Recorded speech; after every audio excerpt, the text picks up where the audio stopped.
Welcome back! 2 Titanfall vids in one day. OMG.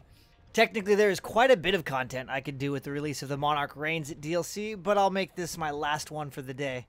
I know the patch notes have been posted online for a couple of days now, and other tubers have covered it, but I always wait until the official release to cover them in case there are any last-minute changes or additions, because there have been in the past. So, let's get into it. First up is the new free content.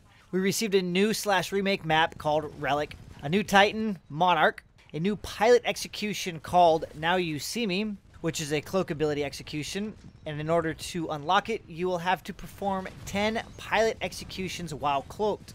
And that's not retroactive, you have to start from today going forward. So look out, I'll have to actually equip cloak. We also received call signs for gens 10 through 100. I actually looked at these in-game, and they are for every 10 generations, basically. Gen 10, Gen 20, Gen 30, and so on. And there's different variants at each point, but you can look at those in your banner section. Now the new paid content. And just as an FYI, Respawn has tweeted out today that they are aware that some of us, or you, are having issues purchasing this, and they are working on a fix, so that's good. We finally got access to Prime Ronin and Tone, so now everybody's got a Prome variant with the exception of the new Monarch. There's a new bundle of 20 camos, a bundle of 10 call signs and 20 patches, and another bundle of 5 nose arts along with 1 new war paint per Titan. On a side note, they did do an overall bundle again for all the new content in the Monarch Reigns release for $25 US, which is quite a bit cheaper than going through and purchasing everything one at a time. Moving on, matchmaking and network improvements. You can now invite friends to network in-game. Added confirm dialogue when inviting a friend to network. Will no longer show the invite friends to network button if it's not allowed for active network or if the network is invite only and the player is not an admin. Game improvements. Update to crash site map. Now, I haven't done this personally, but I want to go look it up. I'm really excited. They fixed around 100 instances of getting bumped, bonked, stuck, or tripped up. During the cleanup, they also wanted to experiment with more mobility options. To that end, they added 8 zip lines to get around the map faster and a few more wall running locations. So I'm excited because I trip a lot on that map. And if you can't make the perfect speed running long distance gap jumps from a wall run to wall run, it is difficult to maneuver that map. So I'm excited to look at this map. Titan balance. The Titan meter and core meter are now gained when damaging shielded Titans. Slightly reduced core meter generation from damage to compensate. Titan executions are no longer blocked by shields. Ion. Ion got nerfed. Laser shot now requires more energy, preventing you from double tapping opponents. Reduced laser shot damage. Laser core damage slightly decreased. Actually, those aren't, so we'll have to see. I don't think it's too bad. Pilot balance. They added a new pilot kit. Now, a lot of people haven't been talking about this. I only had one person over the last couple weeks in chat in one of my streams inform me this was here. I didn't even know this was coming. But it's called Titan Hunter. As a pilot, while killing a Titan, it'll reward 10% bonus to your Titan meter. And now pilot weapons. The Volt may make a return. Near damage and amped near damage increased.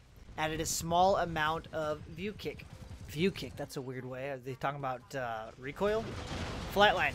Damage and amped damage reduced to bring it in line with other assault rifles. R201 and R101. Very far damage slightly increased. Devotion. Damage and amped damage reduced.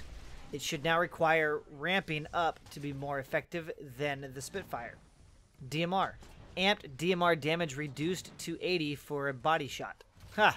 So no more amped one-shots. P2016. P2016. 2016. The pistol. Near damage reduced. Very far damage value added, reducing the pistol's damage at a distance. For those of you who are wondering why you were getting sniped by a pistol. R97. Very far damage reduced. Tactical mod, cooldown reduction per kill lowered to 25% from 35%. Still not too bad. I'll have to try it out. That's one of my favorite mods. Melee. Fixed issue with melee attacks not hitting near corners. Improved hit accuracy when there is a height difference between players. So apparently, I'm assuming by reading that every player in the game is taller or shorter than me because mine don't work. maybe you have experienced the same thing. Game mode adjustments. Prevent phase shift players from earning meter by phase dropping the flag and then picking it back up again. What? I didn't know that was a thing. Private match will no longer display win-loss messages, as those are not tracked in private matches. You can now skip the kill replay in live fire and last Titan stand-in matches. Miscellaneous bug fixes. Players dying inside their Titan will no longer reward a pilot assist. Pilots no longer considered idle and being kicked while rodeoing. That's actually happened to me. That's frustrating. Sitting on a Titan, hanging out, talking to your buddy, waiting for another Titan, or even chilling out, whatever. I don't care. Being at not touching your controller on the back of a friendly, you can get kicked. Well, no longer can you get kicked, but you could. Fixed issue with pilots getting stuck after grappling out of a rodeo near a ceiling. Fixed an issue with the store, where bundles would still show as purchasable after you already bought them. Fixed an issue with open invites not showing the correct icon for joined members. Fixed several rare crash bugs. And that, my friends, wraps up the patch notes. I'm going to go back testing out all the different loadout possibilities of the new Titan. Maybe I'll try some LTS. Nah. I'll probably just stick to Monarch Brawl. I mean, Titan Brawl. To be honest, I'm not sure how I feel about Monarch yet. Quote unquote, he feels a little squishy, but at the same time, he doesn't. Well, we will just have to wait and see how he turns out. Let me know what you guys think about him and his abilities. Adios, muchachos.